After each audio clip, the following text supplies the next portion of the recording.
Yan, naka-order na rin tayo. May restock na tayong drinks. So, andito yung iba. Yan, at saka kompleto na din yung red horse natin. Yun. Ayun, may aso doon. Aso nila, oh. Diba? At eto, nagluluto si Waray ng sinigang. Hindi pa luto.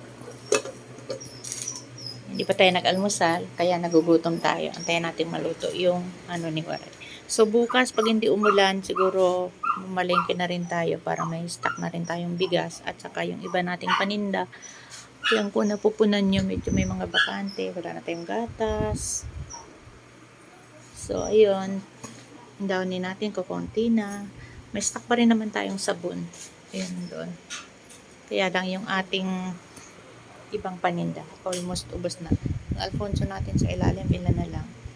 Gin, mamaya pa daw deliver ng gin. Yan yung Ariel natin, konti na lang. So, maybe tomorrow. Yun.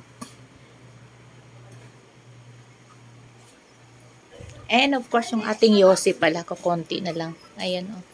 So, bukas mag-restock tayo. Bye!